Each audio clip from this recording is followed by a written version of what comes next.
اعوذ باللہ من الشیطان الرجیم، بسم اللہ الرحمن الرحیم۔ سامعین و ناظرین، السلام علیکم ورحمۃ اللہ وبرکاتہ۔ اردو گرامر کے ساتھ آپ کی خدمت میں حاضر ہوں۔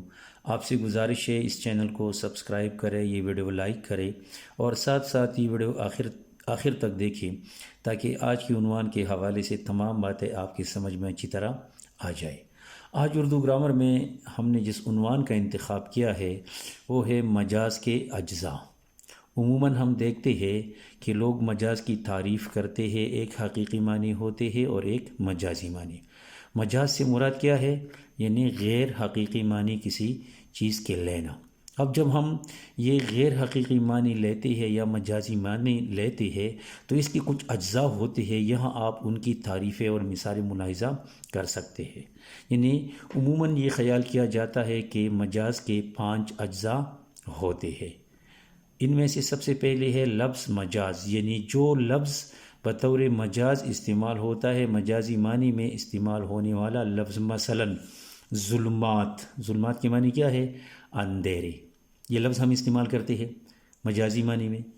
راہ راست، سیدھا راستہ، یہ لفظ بھی ہم یا یہ مرکب ہم مجازی معنی میں استعمال کرتے ہیں۔ تو یہ چند الفاظ کی مثالیں ہیں، یہ پہلا حصہ ہے یا پہلا جز ہے۔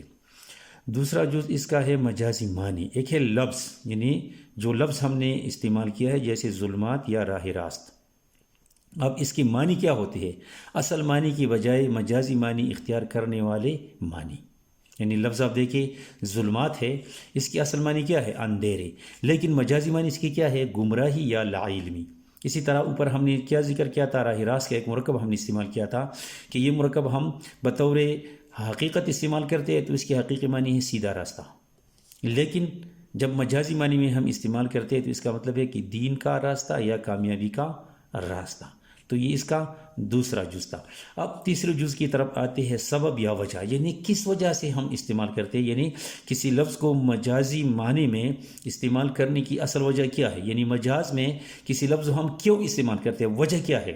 مثلا ظلمات ایک لفظ ہے، صحیح، تو اس کے معنی کیا ہے؟ معنی حقیقت میں وہاں ہم نے بیان کیے کہ کیا ہے، یہ لفظ اندھیرے کے لیے استعمال ہوتا ہے، لیکن مجاز میں یہ گمراہی یا لا علمی کے لیے استعمال ہوتا ہے۔ تو ظلمات لفظ گمراہی، لا علمی میں بھٹکنے والے آدمی کی کیفیت کو ظاہر کرتا ہے، وجہ یہ ہے، یعنی یہ لفظ اس لیے استعمال ہوا ہے۔ یا راستہ معلوم نہیں، تو اس کا مطلب ہے گمراہی۔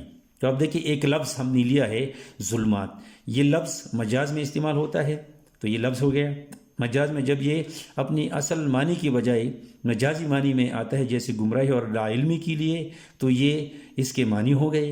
اور وجہ کیا ہے؟ گمراہی یا لا علمی، یا ہم یہ کہتے ہیں کہ گمراہی لا علمی میں بھٹکنے والے آدمی کی کیفیت یا حالت، یا جسے راستہ معلوم نہیں یا گمراہی میں مبتلا ہے، یعنی اندھیرے میں بھٹکنے والا اور گمراہ ایک جیسی کیفیت ہے۔ کیا مطلب اس کا؟ یعنی راستہ معلوم نہیں ہے۔ اسی طرح ایک اور مرکب ہم نے استعمال کیا تھا راہ راست پر گامزن ہونا۔ تو راہ راست پر گامزن ہونے کا مطلب یہ کہ وہ شخص جو سیدھے راستے پر جاتا ہے۔ اب سیدھے راستے کا مطلب کیا ہے؟ یعنی کامیابی ہے، دین اسلام پر عمل کرنا ہے۔ تو سیدھے راستے پر گامزن ہونے کا مطلب ہے کہ کامیابی۔ وجہ کیا ہے؟ کامیابی ہے، سبب یہی ہے۔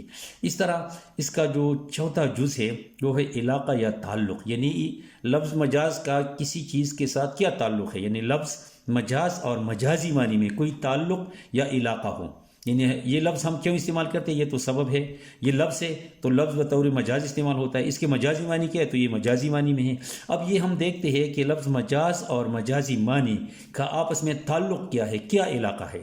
یہی تعلق ہی لفظ کو مجازی معنی میں استعمال کرنے کا سبب بنتا ہے، یعنی اسی وجہ سے یہ لفظ استعمال ہوتا ہے کہ اس کے ہم مجازی معنی مراد لیتے ہیں۔ اور مجاز کا 5واں جز کیا ہے؟ وہ ہے قرینہ یا علامت۔ علامت نشان کو کہتے ہیں، یعنی قیاس یا اندازہ لگانا۔ اس کا مطلب یہ ہے کہ دو چیزوں کا باہمی تعلق، مناسبت یا قربت، اسے کہتے ہیں، جس کے لیے جو علامت استعمال ہوتی ہے، یعنی اصل حقیقت اور مجاز کا آپس میں تعلق کیا ہے، ان دونوں کے درمیان کیوں یہ تعلق ہے۔ مثلا ایک مرکب ہے جو میر درد نے اپنے ایک شعر میں استعمال کیا ہے، تر دامن۔ اصل اس کے معنی کیا ہے؟ دامن گیلا ہونا۔ اس کے مجازی معنی کیا ہے؟ گنہگار ہونا۔ ایک شعر ہے دیکھیے کہ تر دامنی پہ شیخ ہماری نہ جائیو، تر دامنی پہ شیخ ہماری نہ جائیو، دامن نہ چھوڑ دے تو فرشتے وضو کرے۔ اب یہ دیکھیے تر دامن یہ ایک علامت یا قرینہ کے طور پر استعمال ہوا ہے یہ مرکب، تو یہ اس کا ایک قرینہ ہے یا علامت ہے، یا قیاساً یا اندازتاً جو لفظ استعمال ہوتا ہے حقیقی معنی کی بجائے مجاز کے لیے، اور ان کا آپس میں تعلق کیا ہے؟ اسی تعلق کی بنا پر جو علامت استعمال ہوتی ہے یہ قرینہ آتا ہے، تو اسی قرینہ اور علامت کو کیا کہتے ہیں؟ اس کو قرینہ یا علامت ہم کہتے ہیں۔ تو امید ہے کہ آج کی عنوان کے حوالے سے آپ اچھی طرح سمجھ گئے ہوں گے۔ آئندہ کسی نئے عنوان کے ساتھ اجازت دیجیے۔ اللہ حافظ۔